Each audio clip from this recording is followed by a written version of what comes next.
Hello everyone, welcome to the lectures on wave optics. आज के इस लेक्चर में हम typically angular separation of fringe width from the central axis discuss करने वाले हैं regarding Young's double slit experiment. I guess जो हमारा लास्ट लेक्चर था यंग्स का डबल स्लिट एक्सपेरिमेंट, उसको आपने देखा होगा। उसमें हमने क्या क्या समझा था कि जो हमारे पास नैरो स्लिट्स होती है उनके बीच का distance of separation is very very less compare to them we have a screen at a very large distance. जब कोई लाइट का wave front in particular slit पर इंसिडेंट होता है तो यहाँ से सिलेंड्रिकल वेव फ्रंट्स बनते थे जो एक दूसरे के साथ क्या होते थे, इंटरफेयर होते थे। And because of their interference we have seen at the centre a bright fringes form, जिसको हम सेंट्रल ब्राइट फ्रिंज या सेंट्रल मैक्सिमम ऐसे कह सकते हैं। यहाँ से alternatively dark and bright fringes बनते हुए आप देखोगे on both side of the central bright fringe. हर ब्राइट फ्रिंज की इंटेंसिटी जो है वो सेम होती है, that is maximum intensity which can be obtained bye constructive interference of light waves coming out of this two slits. उसके बाद में हमने ये भी देखा था जो विड्थ होती है फ्रिंजेस की वो सेम होती है, तो चाहे ब्राइट फ्रिंज की विड्थ हो या डार्क फ्रिंज की विड्थ हो, उनकी जो वैल्यू होगी वो सेम रहेगी। फिर हमने ये भी समझा था कि अगर आपके पास किसी पर्टिकुलर पॉइंट पर कोई फ्रिंज है तो वो डार्क बनेगी या ब्राइट बनेगी, उसकी कंडीशंस क्या थी, और उसके लिए जो डिस्टेंस होता है सेंट्रल ब्राइट फ्रिंज से उसे भी हमने कैलकुलेट किया था। ये सारी जो चीज़ें हैं हम ऑलरेडी स्टडी कर चुके हैं, बस एक छोटा सा पार्ट बच गया था एंगुलर सेपरेशन का। Before getting into the details of angular separation, जैसे मैंने अब कहा बहुत छोटा पार्ट है, उससे पहले हम क्या कर लेते हैं, टेक्स्ट बुक का एक सॉल्व एग्जाम्पल है which is very very simple, बस डिस्कस कर लेते हैं। क्या है वो example? It is 7.3। It says plane wave front of light of wavelength 5500 angstrom, so 5500 angstrom wavelength वाला एक प्लेन वेव फ्रंट है, is incident on two slits on a screen perpendicular to the direction of light rays. तो light ray अगर ऐसी perpendicular हो रही, तो हमने देखा है यंग्स के जो दो स्लिट्स होते हैं they are actually perpendicular to the direction of propagation of the light. If the total separation of 10 bright fringes on the screen 2 centimetre away is 2 centimetre, find the distance between the slits. तो मैं यहाँ पर एक simple सा setup draw कर लेता हूँ। Suppose these are two slits, let's say this is a central axis. इस तरीके से हम सेंट्रल एक्सिस ड्रॉ कर रहे हैं। Distance of separation between the two slits उन्होंने बोला है, अगर मान लो ये है small D distance of separation, ये हमारी कहीं तो स्क्रीन होगी, दिस इज कैपिटल डी। तो उन्होंने जो वैल्यूज देकर रखी है देखिए, स्क्रीन 2 मीटर अवे, मतलब कैपिटल डी की वैल्यू है 2 metre. Then they have said the total separation of 10 bright fringes on a screen. अब total separation of 10 bright fringes मतलब मान लिए सेंटर में जो फ्रिंज बनी है उसको मैं सेंट्रल ब्राइट फ्रिंज बोल रहा हूँ।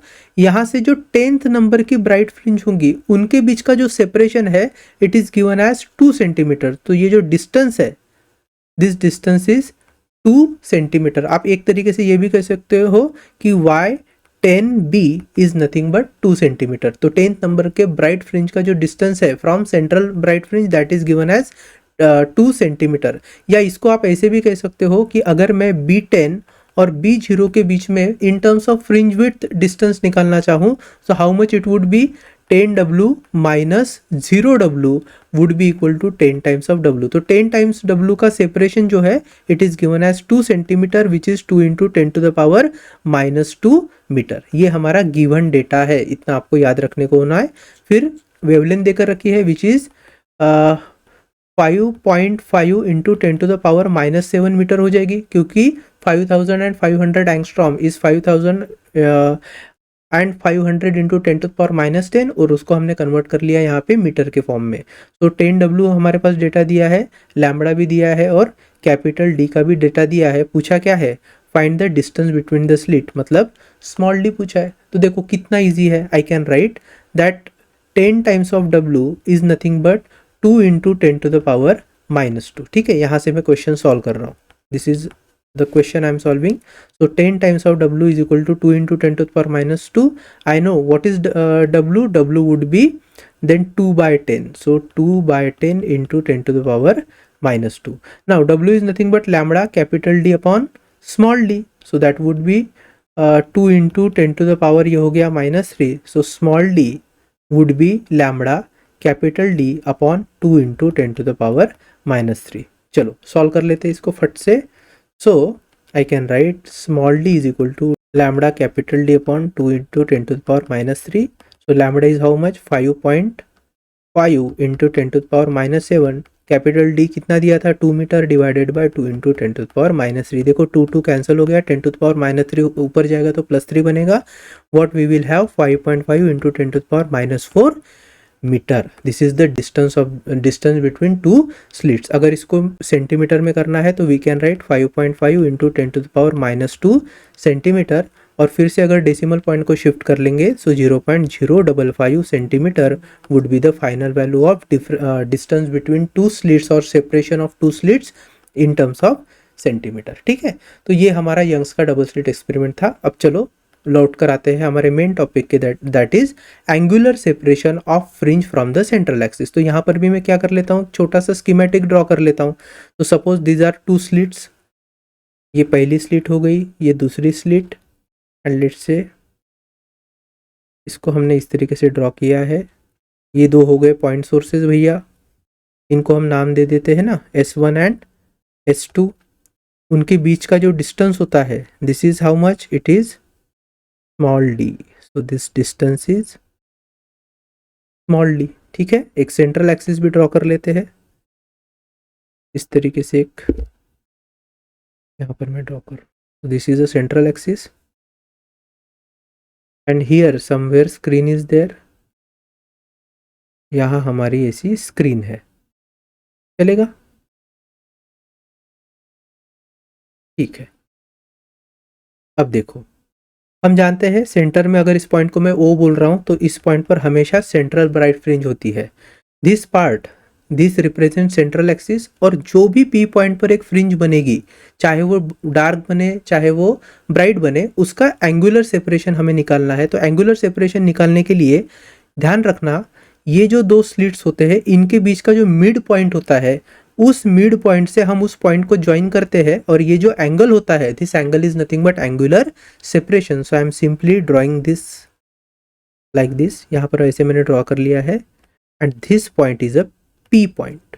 ठीक है, वो ब्राइट भी हो सकता है, डार्क भी हो सकता है, तो उसके रिगार्डिंग बाद में कंडीशन फाइंड करेंगे. And let's say this is my angular separation theta here.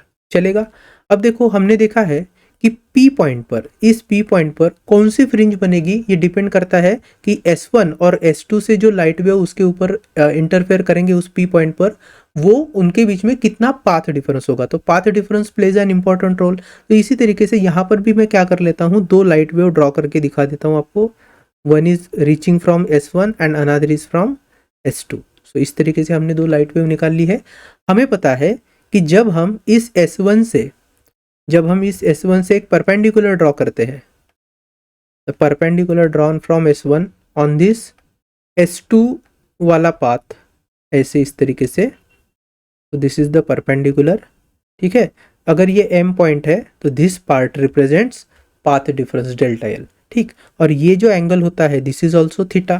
तो आप ये कह सकते हो, ये जो हमने एंगुलर सेपरेशन लिया है ना थीटा रेड कलर में, दैट थीटा और ये जो पर्टिकुलर थीटा है, ये दोनों क्या है? सेम है. तो इस तरीके से अगर मैं इसकी वैल्यू निकाल लेता हूँ थीटा की, तो ऑटोमेटिकली मुझे angular separation for that particular fringe automatically मिल जाएगी. तो देखो हम क्या करेंगे, डायरेक्टली मैं ज्योमेट्री से पाथ डिफरेंस और पाथ डिफरेंस से फिर एंगुलर सेपरेशन का जो रिलेशन है उसको डिराइव कर लेता हूँ. तो suppose I am writing this as in triangle. तो in triangle S2, S1 and M, if I say sin theta, तो sin theta is opposite side upon hypotenuse. तो opposite side is delta L and hypotenuse जो है इस particular triangle में hypotenuse कौन होगा? जो डिफरेंस बिटवीन या डिस्टेंस बिटवीन टू स्लिट्स है ना, या स्लिट सेपरेशन स्मॉल d, ये है हमारा hypotenuse. So I can write this as small d. So can I write d into sine theta is nothing but delta L. बराबर है, d into sine theta is nothing but delta L. and this is the required expression that we are going to use for finding angular separation for either bright fringe or nth number की dark fringe, whatever. now अगर इसमें भी आपको एक adjustment करना है तो ऐसे कर सकते हो, if I write theta is very small, अगर थीटा क्या है? वेरी स्मॉल है, तो उस केस में आप directly d into theta is nothing but delta L भी लिख सकते हो, and I can write theta is nothing but delta L upon D. This is workable formula. इसका यूज करके हम आगे चल के एंगुलर सेपरेशन फाइंड करेंगे, तो ये दोनों ही फॉर्मूले जो है वो इंपॉर्टेंट है, चलेगा। Now let's find angular separation for nth number का ब्राइट फ्रिंज।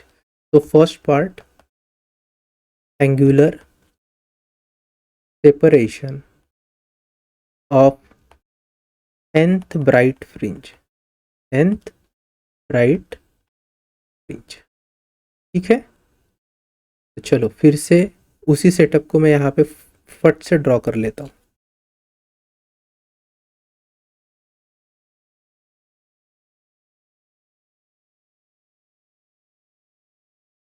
ठीक है, अब मान लो इस सेंट्रल ब्राइट फ्रिंज से जो पी पॉइंट है उसके लिए ये जो थीटा है, this theta represents angular separation, और इस पी पॉइंट पर nth नंबर की ब्राइट फ्रिंज फॉर्म होने वाली है, ऐसा अपन मान लेते हैं। तो ये जो थीटा मैंने यहाँ पर ड्रॉ करके दिखाया, मैं उसको जस्ट रिप्रेजेंटेशन के लिए लिख रहा हूँ, थीटा फॉर nth नंबर के ब्राइट फ्रिंज का एंगुलर सेपरेशन। तो थीटा एन बी से उसको जस्ट मैंने ऐसे नोट करके लिख लिया है। तो चलो फाइंड करेंगे। अभी हमें पता है for bright fringe, for bright fringe हम लोग जानते हैं क्या होता है, जो पाथ डिफरेंस होता है delta L, it is always in terms of nth lambda, ठीक है। अब n लैम्बडा का मतलब होगा कि कौन से नंबर की आप ब्राइट फ्रिंज ढूंढ रहे हो, उसके हिसाब से वो नंबर, फिफ्थ नंबर होगा तो n की वैल्यू 5 होगी, फोर्थ नंबर की ब्राइट फ्रिंज होगी तो n की वैल्यू 4 होगी। Anyway, but we also know that delta L is nothing but d into sine theta, obviously, which is equal to n lambda. अगर थीटा स्मॉल है तो I can write directly d into theta is equal to n lambda. So theta is equal to n times of lambda upon d, and we are talking about nth number का bright fringe, so theta is nothing but n theta N B, which is nothing but equal to n times of lambda upon small d, where small d is the slit separation। अब मैं आपको यहाँ पर एक important चीज बताना चाहता हूँ। सेंट्रल ब्राइट फ्रिंज से अगर मैं पहली ब्राइट फ्रिंज यहाँ पर लूंगा, मान लीजिए B1, तो B0 से लेकर B1 तक का जो डिस्टेंस होता है पहले ब्राइट फ्रिंज से लेकर के सेंट्रल ब्राइट फ्रिंज तक का, तो इसको हम विड्थ ऑफ फ्रिंज भी बोल सकते हैं, because distance between any two successive fringe will give you the values of fringe width. तो B0 से B1 का डिस्टेंस अगर ये फ्रिंज विड्थ है, ठीक है, तो ये हो गई लीनियर फ्रिंज विड्थ। इसका डिस्टेंस आप मिलीमीटर, सेंटीमीटर, मीटर जैसे भी देखना चाहो देख सकते हो। लेकिन जब मैं थीटा निकालता हूँ ना फर्स्ट ब्राइट फ्रिंज और सेंट्रल ब्राइट फ्रिंज के रिगार्डिंग, तो इसे हम एंगुलर फ्रिंज विड्थ भी बोल सकते हैं for first bright fringe I am saying. So what I am writing here is, if n is equal to 1, मतलब n की वैल्यू अगर 1 है तो हम किस ब्राइट फ्रिंज की बात कर रहे हैं, फर्स्ट ब्राइट फ्रिंज की, then I can say theta would be simply equal to lambda upon small d, lambda upon small d, and this is the relation for angular fringe width, angular fringe width, ठीक। अब अगर मान लो p number पे या फिर P point पे let's say third number की bright fringe बनी है, और आपने इस पर्टिकुलर पॉइंट पर यहाँ लेट्स से फर्स्ट नंबर की ब्राइट फ्रिंज ली थी, तो यहाँ क्या मिलेगा आपको, ये जो थीटा है this is actually theta of first bright fringe जो हमने कैलकुलेट किया है ना, लैम्बडा अपॉन स्मॉल डी, ये वो वाली वैल्यू है। और अगर आपसे कोई पूछे separation of let's say first bright fringe, separation of first bright fringe with respect to third bright fringe and angularly, तो ये हो जाएगा, मान लीजिए थीटा 1b है 10 डिग्री, एंड ये जो पी पॉइंट पर थर्ड ब्राइट फ्रिंज बना था उसका थीटा है मान लीजिए 30 डिग्री, तो angular separation between first and third कितना हो गया, 20 डिग्री। इसीलिए जब आपको एंगुलर सेपरेशन पूछा जाएगा इन बिटवीन डिफरेंट फ्रिंजेस, अगर वो सिर्फ ब्राइट फ्रिंज है तो आप डायरेक्टली क्या कर सकते हो, थीटा एन बी से हम थीटा को माइनस कर सकते हैं for that particular fringe. For example third bright fringe का सेपरेशन अगर सेकंड ब्राइट फ्रिंज से पूछा जाए तो theta 3b minus theta 2b या थीटा 1b या theta for any of the given fringe. आप इस तरीके से कैलकुलेट कर सकते हो उस पर्टिकुलर एंगुलर सेपरेशन को। चलो, अब ये किसके लिए हो गया था? ब्राइट फ्रिंज के लिए हो गया था। अब हम डार्क फ्रिंज की बात करेंगे। So angular separation of nth dark fringe from the central axis. So angular separation of nth dark fringe from central axis। ठीक है, तो इसको मैं थीटा एन डी ए से नाम दे रहा हूं। फिर से वही फिगर है, हमारे काम में आएगी। इसी फिगर को हम यूज करेंगे। ये हुआ भैया हमारा सेंट्रल एक्सिस, जहां पर हमेशा सेंट्रल ब्राइट फ्रिंज ही बनती है। यहां से ये जो पी पॉइंट है, ये मान लीजिए nth नंबर के डार्क फ्रिंज को रिप्रेजेंट करता है। देन दिस पर्टिकुलर थीटा, ये जो पर्टिकुलर थीटा है, अब इसे मैं क्या लिख सकता हूँ? nth नंबर के डार्क फ्रिंज का angular separation with respect to central axis. चलेगा।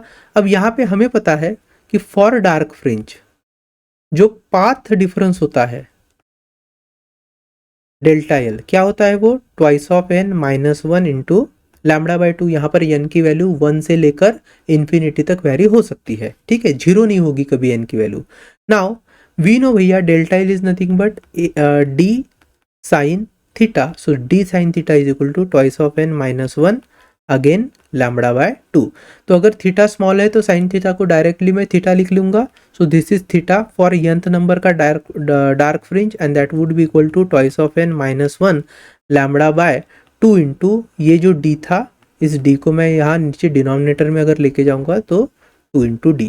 तो इस तरीके से आपने nth नंबर के डार्क फ्रिंज का भी डिस्टेंस पता कर एंगुलर डिस्टेंस पता किया है with respect to central axis. तो this was a relatively very small part that we were suppose to discuss while solving question. तो इससे रिलेटेड जो क्वेश्चन है उन्हें भी देख लेते हैं। एक्सरसाइज का 15th नंबर का क्वेश्चन है। क्या बोला है? A double slit arrangement produces interference fringes for sodium light having wavelength lambda is equal to 589 nanometer that are 0.20 degree apart. जो फ्रिंजेस बन रहे हैं उनके बीच का थीटा उन्होंने देकर रखा है 0.20 degree apart. What is the angular fringe separation if the entire arrangement is immersed in water? तो मान लो अगर मेरे पास इस तरीके से यंग्स का डबल स्लिट एक्सपेरिमेंट का सेटअप है। ठीक, दिस इज से सेंट्रल एक्सिस, यहाँ पर मैं एक स्क्रीन इमेजिन कर रहा हूँ। ठीक है, दिस इज से स्क्रीन। हम लोग जानते हैं सेंटर में हमेशा सेंट्रल ब्राइट फ्रिंज ही बनती है, तो वहाँ पे nth नंबर की कोई एक फ्रिंज होगी। ठीक है, उसके लिए जो एंगुलर सेपरेशन उन्होंने दिया है, angular separation here it is theta and theta is how much? 0.2 degree, ऐसे उन्होंने बोला है। आगे क्या बोला है उन्होंने? अच्छा, लाइट वेवलेंथ भी देकर रखी है, लैम्बडा भी देकर रखा है।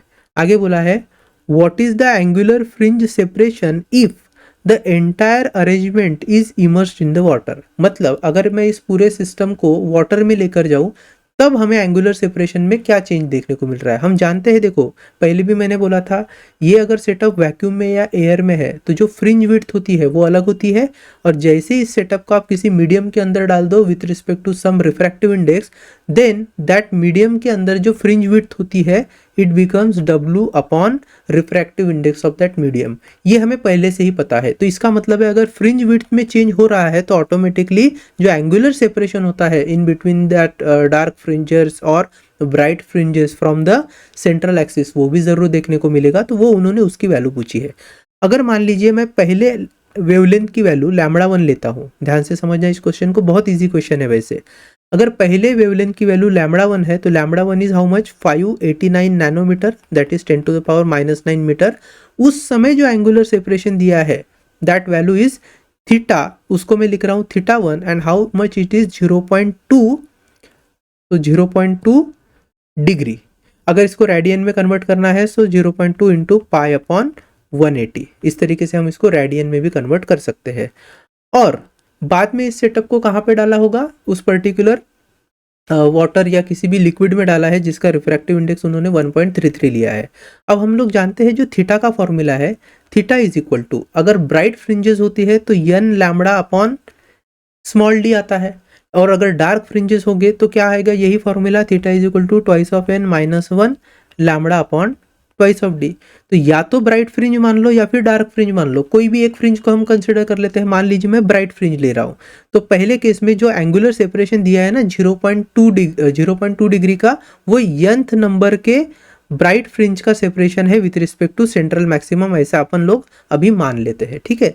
So theta one would be equal to n lambda one upon d, ये रिलेशन हो गया। बाद में जैसे वो क्या करेंगे, किसी दूसरे लिक्विड में इसको डालेंगे तो थीटा की वैल्यू चेंज हो जाएगी, that would be theta two is equal to, number of fringes तो उतने ही रहने वाले हैं। अगर मान लीजिए फिफ्थ ब्राइट फ्रिंज का ये रिलेशन होता तो अभी भी फिफ्थ ब्राइट फ्रिंज के लिए ही एंगुलर सेपरेशन पूछ रहे हैं, तो एन की वैल्यू जितनी की उतनी। लेकिन क्या होता है, किसी पर्टिकुलर मीडियम में जब लाइट ट्रैवल करता है तो उसका अगर रिफ्रैक्टिव इंडेक्स अलग है तो लाइट की वेवलेंथ भी अलग होगी। इसका मतलब है for that particular medium the wavelength of light would be lambda two divided by जो स्लिट की विड्थ है, सॉरी जो डिस्टेंस बिटवीन टू स्लिट्स है वो तो स्मॉल डी है ही। तो ये हो गया हमारा सेकंड रिलेशन, ठीक है भैया। अब देखो हमें पूछा क्या है, लैम्बडा टू फाइंड करने के लिए पूछा है, तो क्या करना पड़ेगा, रेशो लेना पड़ेगा। अगर ये इक्वेशन 2 है और पहला वाला इक्वेशन 1 है तो आई एम टेकिंग रेशो, तो I am taking theta two upon theta one. So what would be N N, तो वैसे ही कैंसिल हो जाएगा, डी डी भी कैंसिल हो जाएगा। So we get lambda two upon lambda one, ठीक है। अब लैम्बडा वन की वैल्यू है हमारे पास, लैम्बडा टू की वैल्यू नहीं है, थीटा वन की भी वैल्यू है। तो यहाँ पर अगर मैं सिर्फ थीटा टू कैलकुलेट करूँ तो देखो ऐसे लिख सकते हैं, theta two is equal to theta one times of lambda two upon lambda one. चलो अब फाइंड कर लेते हैं, देखो कैसे फाइंड करेंगे। So I can write theta two is equal to, theta one की वैल्यू क्या है, देखो अगर थीटा वन की वैल्यू मैं डिग्री वाली रखता हूँ तो मेरा आंसर जो थीटा टू का आएगा वो भी डिग्री में आएगा, और अगर थीटा वन की वैल्यू मैं रेडियन वाली रखूंगा तो आंसर जो है वो रेडियन में आएगा। तो यहाँ पर हमारा जो आंसर उन्होंने मेंशन करके रखा है एक्सरसाइज में वो डिग्री में किया है, तो मैं क्या करता हूँ थीटा वन की वैल्यू को डिग्री में ही रखता हूँ। So I can write theta two is equal to 0.2 degree multiplied by what we have here lambda two upon lambda one. तो भैया lambda two upon lambda one, अब लैम्बडा वन की वैल्यू है हमारे पास, बट क्या लैम्बडा टू की value है क्या, नहीं है। तो कैसे लाएंगे लैम्बडा टू की वैल्यू, तो उन्होंने कहा है इनिशियल जो सेटअप है बाद में हम उसको कहाँ पर लेकर आए हैं, वाटर में लेकर आया है जिसका रिफ्रैक्टिव इंडेक्स दिया है। तो अगर इनिशियल सेटअप मान लीजिए एयर में था या वैक्यूम में था तो उसके कारण जो लाइट की वेवलेंथ रही होगी, अगर वो लैम्बडा वन है तो बाद में लाइट जब वाटर से पास करेगी तो उसका वेवलेंथ ऑब्वियसली चेंज होने वाला है, क्योंकि हम जानते हैं जो वेवलेंथ होता है लाइट का वो किसके अकॉर्डिंगली चेंज होते रहता है, रिफ्रैक्टिव इंडेक्स ऑफ मीडियम के अकॉर्डिंग चेंज होता है। हमारे पास तो ये रिलेशन भी है, अगर आपको याद हो, mu one lambda one is equal to mu two lambda two. तो पहला सेटअप उन्होंने कहीं कहीं पर मेंशन किया है क्या, सोडियम लाइट बस बोला है और बाद में बोला है कि it is immersed in water. तो पहला जो सेटअप होगा हम उसको एयर में मान लेते हैं, तो अगर वो एयर में है तो म्यू वन की वैल्यू तो हो गई भैया वन, बचता क्या है हमारे पास lambda one is equal to mu two, उन्होंने दिया है कितना दिया है 1.33, so I am writing this as 1.33 multiplied by lambda two. अब सीधी सी बात है लैम्बडा टू क्या हो जाएगा, that would B lambda one upon 1.33। तो इस पर्टिकुलर रिलेशन को देखो, इस पर्टिकुलर रिलेशन को अगर हम यहाँ यूज कर लेंगे, so what I can write, I can simply say that theta two is equal to 0.2 into lambda one divided by ये हो गया 1.33 और बचा है नीचे भी लैम्बडा वन। यहाँ पे लैम्बडा वन अगर कैंसिल होता है तो हमारे पास आता है 0.2 divided by 1.33, this is the value of theta two in terms of degree, in terms of degree. So if you solve this, ये जो वैल्यू है नियरली 0.15 डिग्री के आसपास आती है, this is theta two. And if you want to convert it into the radian then simply आपको क्या करना है, इसे पाई बाय 180 से मल्टीप्लाई कर देना है and you will be getting your value in terms of radian. चलेगा। Now let's move to next question. Question क्या दिया है, in a double slit arrangement the slits are separated by a distance equal to 100 times the wavelength of light passing through the slits. देखो ध्यान से पढ़ो, double slit का arrangement है, मतलब यंग्स का डबल स्लिट एक्सपेरिमेंट है, और पूछा है स्लिट्स आर सेपरेटेड बाय, मतलब स्मॉल डी जो डिस्टेंस है ना वो इक्वल है किसके, 100 times the wavelength of light. So I can write here from the given data I can simply say small d is 100 times the lambda. ठीक, आगे देखो क्या बोला है, पहले what is the angular separation in radians between the central maximum and an adjacent maximum. अब central maximum B naught और उसका एडजेसेंट मैक्सिमम होगा बी वन, तो बी नॉट और बी वन के बीच में उन्होंने एंगुलर सेपरेशन पूछा है जो कि एक्चुअली होता है एंगुलर विड्थ। हमें पता है भैया एंगुलर विड्थ का फॉर्मूला क्या हो जाएगा, directly lambda upon small d. तो उन्होंने पूछा क्या है, they have been asked first times this theta that is angular separation in radian, लेकिन रेडियन के टर्म में पूछा है। और सेकंडली क्या बोला है, what is the distance between this maxima on the screen 50 centimetre from the slit. तो distance between this maxima on a screen मतलब b naught and b one के बीच का डिस्टेंस पूछा है। तो basically we are asked to find fringe width here, ठीक है, क्योंकि बी नॉट और बी वन के बीच में एक ही फ्रिंज विड्थ होगी। और W के बारे में उन्होंने पूछा है when screen is at 50 centimetre from the slit, मतलब कैपिटल D की वैल्यू देकर रखी है। तो capital D is how much, 0.5 metre, ठीक है। तो चलो सॉल्व करते हैं। So first question I am calculating theta, here theta is equal to lambda upon small d। Now value of lambda is not given but small d is 100 times of lambda. तो भैया देखो सीधी सीधी बात है, lambda lambda cancel, this comes around 1/100। So that is how much, 1/100 is 0.01 radian. तो theta that is angular width भी बोल सकते हो या angular separation of first bright fringe with respect to central axis कितना आया है, 0.01 रेडियन आया है। Now what they have asked is distance between this maxima. तो हमें पूछा है y1b का डिस्टेंस, तो ये कितना होगा, y1b हमेशा होता है 1 times of lambda upon 1 times of lambda capital D upon small d।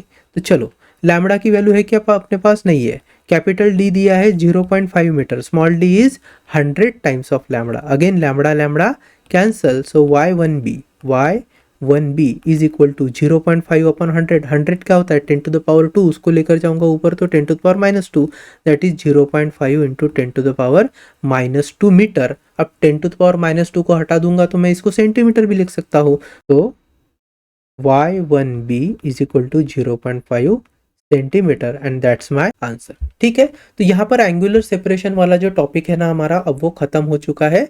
अब हम आगे जब पढ़ेंगे तो इसके बाद कौन सा फिनोमेना पढ़ेंगे, आगे हम डिफ्रैक्शन पढ़ेंगे। बट बिफोर डिफ्रैक्शन हमें क्या करने हैं, इस यंग्स डबल स्लिट एक्सपेरिमेंट से रिलेटेड जो न्यूमेरिकल्स है और खास करके CET के क्वेश्चन है, वो बहुत सारे क्वेश्चन है, उन्हें भी सॉल्व करना है। तो अगर हो सका है तो इसके बाद में डायरेक्टली लेक्चर लूंगा CET के क्वेश्चंस का, या फिर हम एक काम करेंगे कुछ एक टॉपिक और कवर कर लेते हैं और बाद में एक पर्टिकुलर लेक्चर में मैं यंग्स के जो डबल स्लिट एक्सपेरिमेंट है उससे रिलेटेड क्वेश्चंस एक साथ ले लूंगा आपके, ठीक है। चलिए बढ़ते हैं आगे। अब देखिए एक और छोटा सा क्वेश्चन है रिगार्डिंग द इंटरफेरेंस। वो क्वेश्चन क्या है पहले समझ लेते हैं और फिर हम आगे उस पर बात करेंगे। Why are multiple colors observed over a thin film of oil floating on a water? और सेकंडली पूछा है explain with the help of diagram. देखो क्या होता है, खास करके बारिश के दिनों में अगर ये रोड है तो रोड के ऊपर क्या है, पानी जमा होता है। इस पर्टिकुलर पानी पर अगर किसी ऑयल का लीक हुआ आप देख रहे हो, मान लीजिए कोई अगर व्हीकल है तो व्हीकल से ऑयल लीक हो सकता है।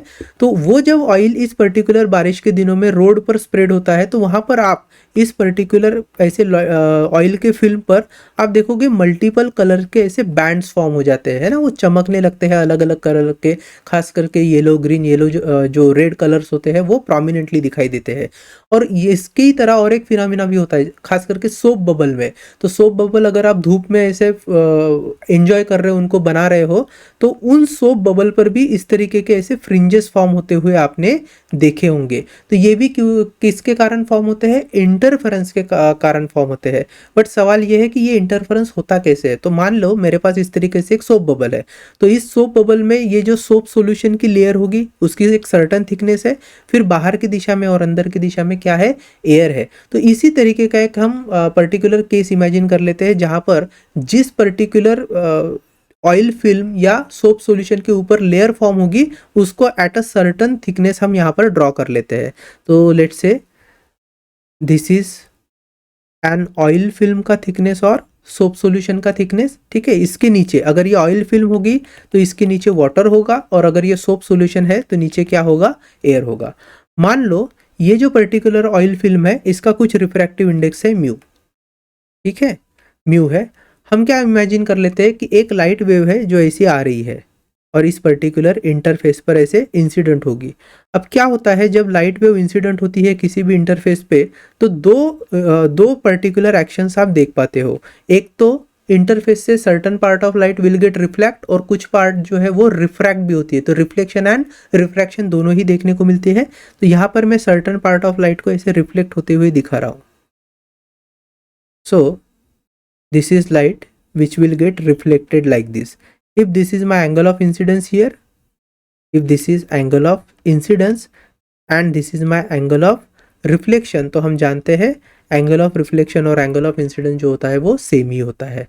फिर हम देखते हैं कि ये जो लाइट वेव है, this light wave it would enter into the denser medium and when it is entering into the denser medium it will bend towards the normal। तो यहाँ पर ये जो लाइट वेव है ऐसी नॉर्मल की तरफ बेंड हो चुकी है।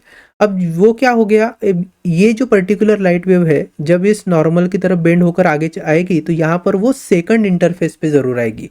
अब ये जो पर्टिकुलर सेकंड इंटरफेस है ये किसके कारण बना है, तो ऊपर मान लीजिए ऑयल फिल्म है तो और नीचे क्या है वाटर है, तो दोनों में ही क्या है डेंसिटी डिफरेंस है, बराबर है। अगर ऊपर सोप सॉल्यूशन है तो नीचे एयर होगा, तो यहाँ पर फिर से आपको डेंसिटी डिफरेंस देखने को मिलेगा। इसका मतलब है लाइट फिर आगे जाके क्या होगी, रिफ्रैक्ट होगी। एंड रिफ्रैक्शन के साथ साथ इसमें क्या देखने को मिलेगा, आपको रिफ्लेक्शन भी देखने को मिलेगा फ्रॉम दिस इंटरफेस। तो चलो देख लेते हैं। मान लो after refraction when light entered at the above interface it got refracted and after refraction it has made some angle with the normal। उस एंगल को मैं लिख रहा हूं सपोज कुछ थीटा लिख लेता हूं, ठीक है। फिर क्या हुआ है, the same wave has reach to another interface और यहां इस इंटरफेस में ये जो एंगल ऑफ इंसिडेंस होगा with respect to our interface that would be theta again, ठीक है। अल्टरनेट एंगल, अपोजिट एंगल, ये सारी ज्योमेट्री हमने पढ़ ली है। अब जैसे मैंने कहा यहां से फिर लाइट क्या होगा, रिफ्लेक्ट होगा, ठीक है। रिफ्रैक्ट भी होगा वो और रिफ्लेक्ट भी होगा। तो रिफ्रैक्टेड वाली वेव है, इसका फिलहाल हमें काम नहीं है तो मैं उसको हटा ही दे रहा हूं, ठीक। हमें किस पर फोकस करना है, ये जो रे रिफ्लेक्ट हुई है उस पर। अब जितना एंगल ऑफ इंसिडेंस होता है उतना ही एंगल ऑफ रिफ्लेक्शन भी होता है, तो ये भी जो एंगल होगा this would also be theta. तो this particular angle will also be theta. Now अब ये जो रे यहां से रिफ्लेक्ट हुई थी वो इस इंटरफेस पर आई है and now from this interface it will again move into another medium, because of that refraction would take place. अब रिफ्रैक्शन के साथ साथ फिर से रिफ्लेक्शन होता है, तो अब यहां से जो रे रिफ्लेक्ट होगी वो इस तरीके से कहीं जाएगी अंदर और जो रे रिफ्रैक्ट होके बाहर निकलेगी उसको मैं ड्रॉ कर रहा हूं। तो यहां पे देखो दिस इज द नॉर्मल, ध्यान से समझना बेटा, this is a normal and from this normal again the रे वुड रिफ्रैक्ट। अब मान लीजिए ये डेंसर सॉल्यूशन है, तो डेंसर से अगर ये सोप सॉल्यूशन है तो this is a denser medium. From this denser medium light is now entering into rarer medium such as air. So again what will happen, this particular light ray would deviate from its usual path और वो it will bend away from normal, it will bend away from normal. So यहां मैं इस light रे को ऐसे away from normal bend होते हुए दिखा रहा हूं इस तरीके से, ठीक है। चलो अब ध्यान से देखो क्या हुआ होगा, हमें क्यों ऐसे फ्रिंजेस देखने को मिलते हैं। ये जो पर्टिकुलर लाइट रेज है ना, जब ऐसे आगे ट्रेवल करेंगे इस तरीके से, ऐसे मान लो ऐसे आगे ट्रेवल करेंगे तो हम क्या करते हैं, इस फिनोमिना को ऑब्जर्व कर रहे हैं, तो कहीं दूर हमारी आंखें इन पर्टिकुलर लाइट रेज को रिसीव कर रही होंगी। अब दिखाने के लिए मैं थोड़ा सा बड़ा सा इमेज दिखा रहा हूं आपको। तो मान लो this is the lens of my eye, है ना, कॉर्निया से होते हुए लाइट रेज जाती है। तो suppose this is the lens of I, this is my eye lens. आगे हमें पता है ऐसा कॉर्निया होता है, फिर इसके अंदर प्यूपिल्स वगैरह होते हैं, आयरिसेस वगैरह होते हैं। दिस पार्ट इज स्क्लेरा और एंड में हमारे पास होता है हमारा आई का रेटिना, दिस इज रेटिना। यहाँ पे ऐसी ऑप्टिकल नर्व्स वगैरह होती है and this is our retina, ये होता है रेटिना। अब देखो ध्यान से, ये जो पैरेलल लाइट रे आए हैं ये इस लेंस से क्या होंगे, कॉन्वर्ज होंगे और उनका जो फोकल पॉइंट होता है वो कहाँ पर होता है, हमारे रेटिना पे होता है। तो व्हेन दिस टू पैरेलल रे और नियरली पैरेलल रे गेट कॉन्वर्ज और get focused at the retina, एक इमेज बनती है। दूसरी चीज अगर आप देख रहे हो तो ये जो दो लाइट वेव्स है ये आइडेंटिकल लाइट वेव्स है, मतलब इस पर्टिकुलर इंसिडेंट लाइट वेव की जो भी फ्रीक्वेंसी, जो भी वेवलेंथ होगा वही इन लाइट रेज की भी होगी, बट डिफरेंस कहाँ पे है, उनके पाथ लेंथ में डिफरेंस है। तो यहाँ पे अगर पाथ लेंथ में डिफरेंस देखने को मिल रहा है, अगर वो कंस्ट्रक्टिव इंटरफेरेंस है तो आपको क्या मिलेगा, एक ब्राइट स्पॉट देखने को मिलेगा, या ये जो लेयर होगी ना लिक्विड की, ये आपको ऐसी ब्राइट देखने को मिलेगी। फिर एक ही लाइट रे थोड़ी आ रहा है, मल्टीपल लाइट रे भी आ रहे हैं, और यहाँ से इवन जब लाइट रिफ्रैक्ट होगा तो वहाँ पर भी डिस्पर्शन फिनोमिना भी देखेगा। डिस्पर्शन फिनोमिना के कारण मल्टीपल कलर के जो लाइट वेव्स है वो ऐसे ट्रैवल करेंगे from one medium to another, और उनकी भी जो पैरेलल लाइट रेज है वो हमारी आंखों में जाएगी और फिर वो कहीं पे जाके रेटिना पर फोकस करेगी। And due to focusing of this multiple parallel light rays that are coming out of those interfaces, हमारे यहाँ रेटिना पे मल्टीपल पॉइंट पर ऐसे फोकस हो जाती है उतनी सारी लाइट वेव्स, और हमें यहाँ इस पर्टिकुलर इंटरफेस पर ऐसे रेड, येलो, ग्रीन जो है वो कलर के बैंड दिखाई देते हैं। फिर आप जैसे जैसे अपना व्यूइंग एंगल चेंज करते जाते हो तो ये जो कलर के बैंड्स है वो भी अपना कलर बदलते हुए दिखते हैं, वो शिफ्ट होते हुए दिखते हैं। And this is the basic phenomena of observation of interference fringes upon an oil film which is spread upon the water और a soap film on which different colours are observe in the form of bands. ठीक है, तो ये बस एक छोटा सा observation part था which is already given in your text book as well, so you can read there. So we have finished interference here, और जैसे मैंने कहा इंटरफेरेंस से जुड़े जो भी क्वेश्चंस है वो हम एक अलग लेक्चर में कवर करने वाले हैं। So I hope you have enjoyed this lecture. अब मिलते हैं हमारे नेक्स्ट वीडियो में। Thank you.